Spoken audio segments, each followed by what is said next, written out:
Hello guys, thank you for joining me on this beautiful day where we learn the 8 limbs of achieving the yoga state. We often refer asana class as yoga class, but yoga really has these 8 limbs to it.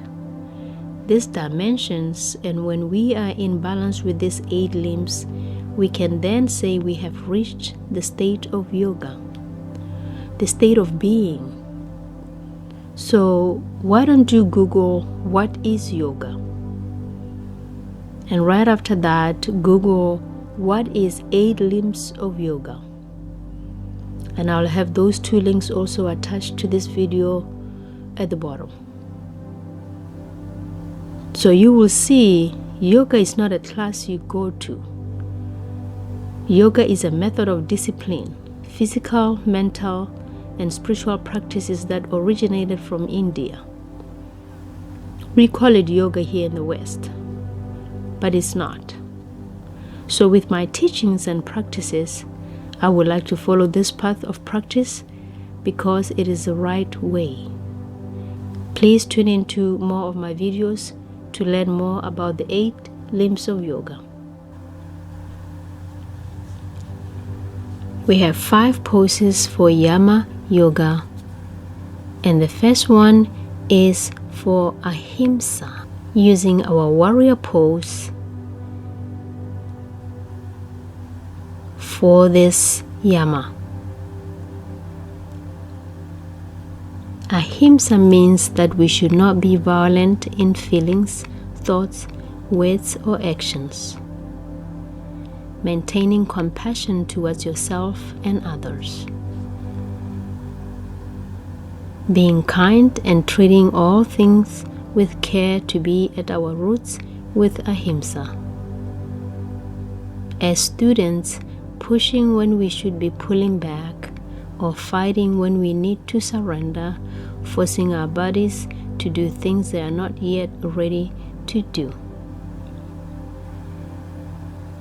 You may challenge yourself, however, with this pose with its many variations.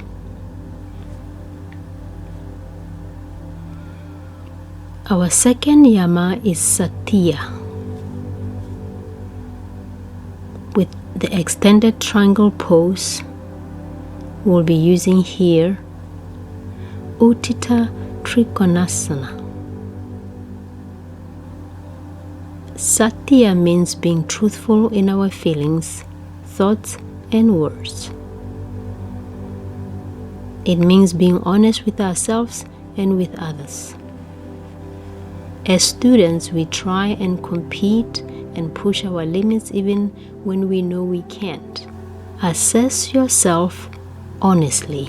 Can you do this pose, or you need more practice? Because there's no destination to get to with yoga.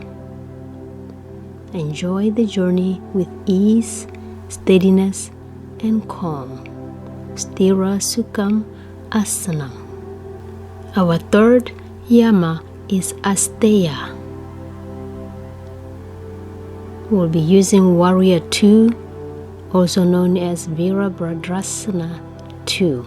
As students, when we hold back in a posture, or when we don't work to our full potential or capacity, do not fear that there is not going to be enough energy to do the next pose.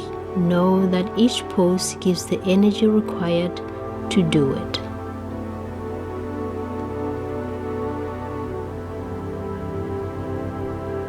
And our fourth Yama is Brahmacharya. Using our high lunge, also known as Prasarita Padottanasana. The practice of Brahmacharya is a reminder that if we use our energy wisely, we possess the resources to live a fulfilling life. As students, we can use the minimum energy to achieve the maximum results. Allow the breath to take you through the flow of asanas. Bring your mind into each pose and execute it with proper alignment, engaging your core that also lift the pelvic energy towards the heart center, and this strengthens the channel lines of prana in your body. Please tune into more of my videos to learn more about the 8 limbs of yoga.